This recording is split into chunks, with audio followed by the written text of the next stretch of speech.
Hello, good people of YouTube. Mountbatten here. And wow, we got some more information about submarines today, and in fact, we actually got a whole new PT server to test out submarines on. Unfortunately, I don't have time to download the new client and get any footage for it before I have to handle up on stuff from my full-time job, but we are going to go over the changes that are in this client, and tomorrow I will have some footage of the new round of tests up on the channel. But for now, let's go ahead and look at the changes.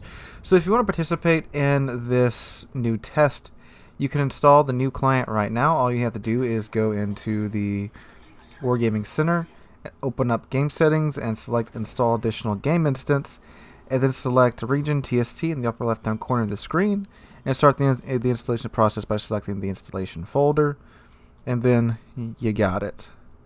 So this test is beginning on Thursday, October 22nd at 9 a.m. and it's ending at Tuesday, October 27th at 1 p.m. So we still got a day to go. Oh yeah, okay, so it's not starting on Thursday. Okay. I thought it was starting today. Alright, so cool. I will actually have footage when it comes out. Sweet. So yeah, starting on Thursday, October 22nd, it's going through Tuesday the 27th, so 5 full days. So the server will be available during the prime time only. This way we can get maximum number of real players together at one time, so as to reduce the number of bots in battles. I like that change. That was an issue with the old test where, well, you just had submarines and then every other ship was a bot. So I do like that. Alright, so list of changes after submarine battles. Submarines will retain their traits as stealth hunters, while other ship types will gain new capabilities in order to counter them. Let's go ahead and look at these major changes. Now keep in mind, these are just the major changes that will affect gameplay. According to this article, there are a lot of other tiny tweaks here and there, but these are the main changes that we need to worry about. So updated sonar ping mechanics. You no longer need to aim your sonar pings at the indicators located at the bow and stern of an enemy ship. To guide your torpedoes to the target, it's enough to hit any part of the enemy ship with your sonar ping. A successful hit will highlight part of the hull, the size of which depends on the width of the sonar ping. Your torpedoes will home in on this part of the hull, and a second hit on the highlighted part will enable the torpedoes to ignore the target's anti-torpedo protection. If a sonar ping hits a different part of the ship, while the effect of a previous ping is active, the initially highlighted part will relocate to the new area. So I still don't like the whole, you just have to ping a ship twice and you get magic torpedoes that ignore the torpedo protection on the ship. But if you're going to put that in, this is a much better way to do it than rather than just ping the bow, ping the stern, here's your magic torpedoes. So now you have to ping one area and ping it again before the ping wears off, and there you go. You can get your magic torpedoes now, but that's a bit more difficult than just, again, pinging the bow and stern of a ship. It will now be easier for submarine to hit targets with sonar pings, but it will require more advanced skill to activate the effect of two sonar pings hitting the same area. The ping part of the target ship will also be highlighted for the player controlling that ship. If there's no line of sight between the highlighted part of the ship and the incoming torpedoes, the torpedoes will stop homing. Assess where the ping came from and turn the highlighted part of your hull away from that direction. This will reduce the effectiveness of the torpedo attack. This is something that I talked about a lot after playing submarines the first time, how it's kind of unfair that a ship that got pinged with a sonar ping, which sonar pings are very, very loud if you've never heard one in the water before,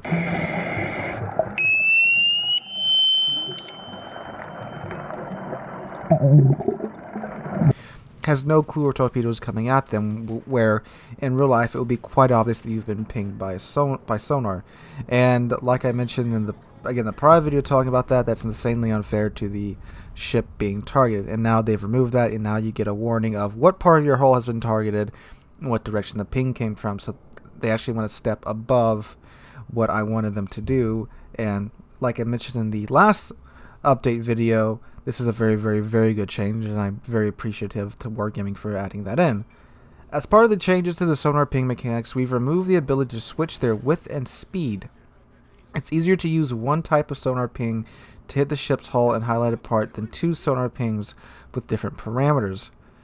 So we just get one ping now, and no longer small fast ping and wide slow ping, so just one ping. Alright.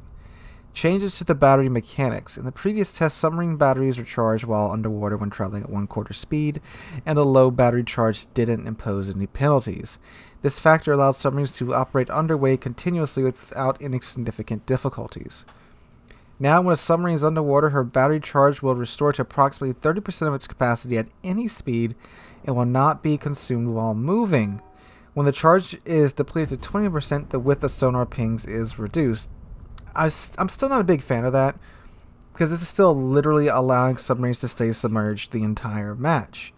And yeah, when you get to 20% of your battery life, your pings get reduced. But honestly, that's not that big of a deal for subs, at least unless they've changed other parameters of the pings in terms of the amount of battery they use. But you still never have to come up. Now, granted, with the new ASW mechanics, which we're about to get into, they now can counter them, but still, they never have to come to the surface. I would have much rather they bring back the old oxygen mechanic from the old Halloween event, to where submarines would at least have to be forced to surface every now and again for some period of time. But that's how that's working now. Anti-submarine weapons for battleships and heavy cruisers. In the new test iteration of battleships and heavy cruisers will be able to call in anti-submarine warfare aircraft. When choosing this type of weapon, the camera rises and the aiming reticle will allow you to select an area within a radius of about 10 kilometers.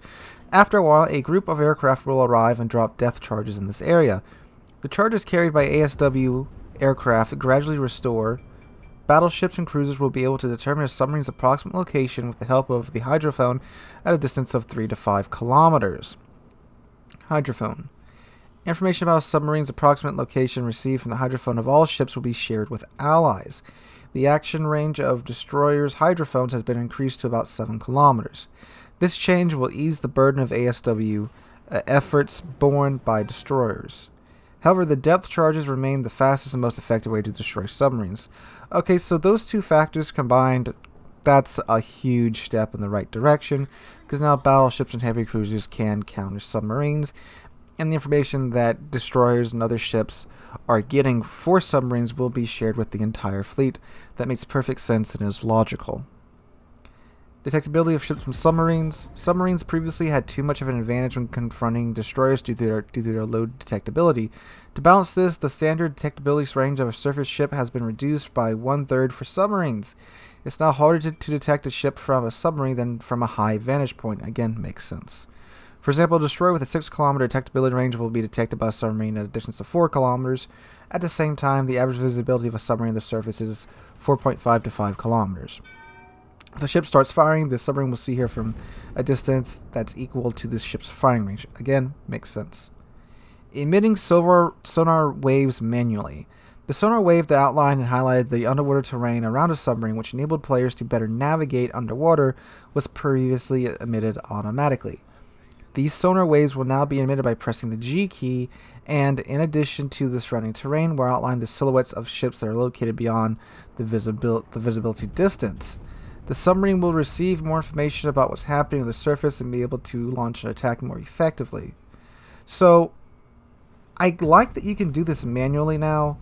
However, I would like maybe when you do this ping, it kind of raises your detection range because you are now pinging, you know. So I would like if that would be a penalty for doing this, but it doesn't mention it. So there is that. So we'll see how this works out. And you can also apparently see ships that are outside of your visibility distance. Now, I wonder if this means you can spot unspotted ships like this. It doesn't mention, but I guess we'll see when this all goes live on Thursday. Other changes. It will require more time to dive from the surface to a depth that provides protection against HE weapons. The depth at which a submarine can be hit by rockets, bombs, and shells have been increased from 6 to 10 meters. That's a very good change. The underworld had also been updated. We've added various objects and improved the visual effects that highlights the terrain, thus simplifying the underwater navigation.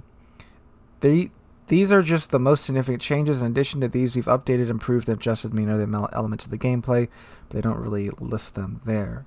So the change from a depth of 6 meters to 10 meters being the now protected depth is very, very good, because back in the original playtest, you could just abuse the crap out of that and chill at like 5.7 kilometers and be running at your maximum speed because you're still technically surfaced. Second you get spotted, just drop it on down to 10 meters, and if it's not a destroyer with depth charges or a light cruiser with depth charges, you're just kind of boned and you can't do any damage to them. But now you can still hit them with HE shells up to 10 meters, so that's very, very, very good. They go through how to play submarines. We won't really cover that here, but let's see if they add in any more changes. So we already talked about they go over the torpedoes, playing against submarines. Okay.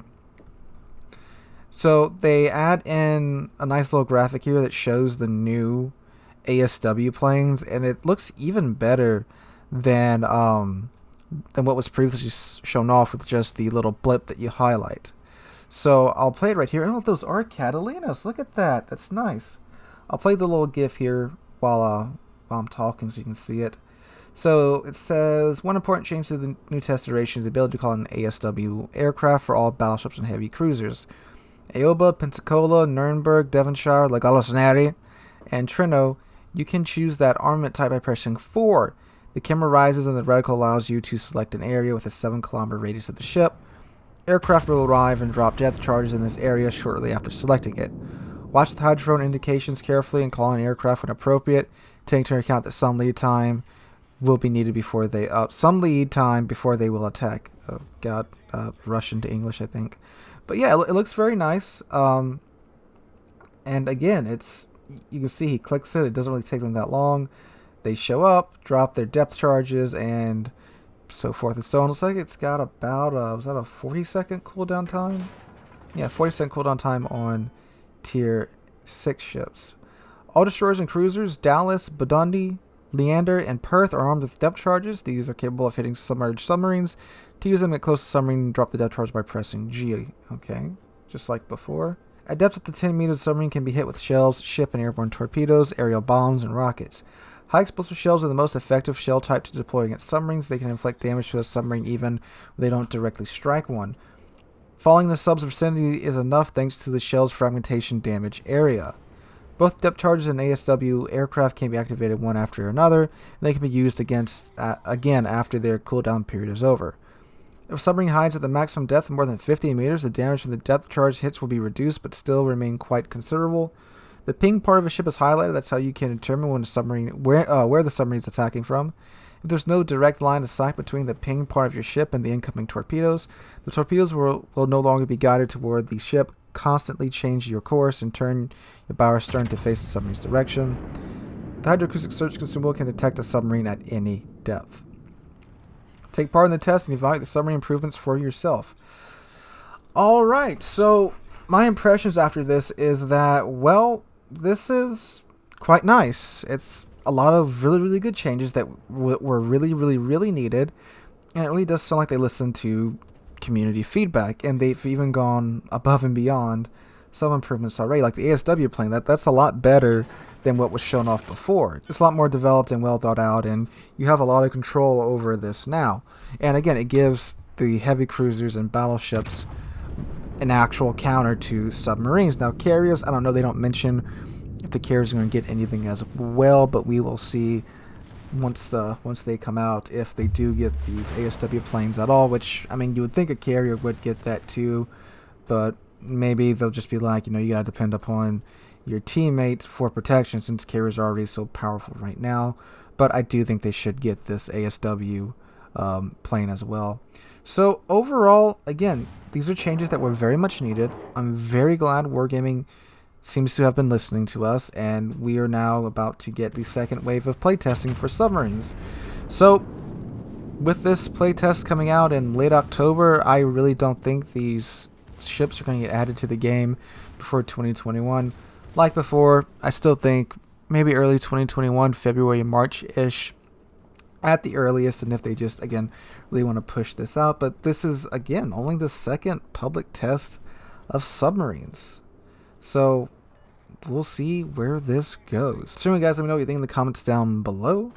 Are you happy with these changes, or are you upset with these changes? Just share your opinions in the comments down below. What do you want from submarines? I know a good portion of you just don't want them in the game at all, and I understand why. But hey, it looks like they're coming, but at least it does appear like Wargaming is taking their dear sweet time and going through several rounds of testing and improvements and then more testing. But anyway, guys, again, let me know what you think in the comments down below. If you enjoyed the video, make sure you drop a like and subscription on the channel. We are on our way to 20,000 subscribers. We just passed 18K not that long ago, and I still cannot thank you guys enough for that. The 3-year giveaway, I have messaged the second winner, if you weren't up to code on that. The first winner, I messaged him, he never responded. The second winner, I messaged yesterday, and I haven't got a response from him just yet, so he's still got another 24 hours. If he doesn't answer my messages, I will select the bot will select a third winner, and maybe third time's the charm. So anyway, if you entered that giveaway, that was about a week and a half ago, make sure you check your in-game messages and make sure you don't have a message from me, because you're missing out on a tier 9 premium ship if you have missed that message. Anyway, guys, I hope you're having a wonderful Wednesday. I hope to catch you guys in the next one.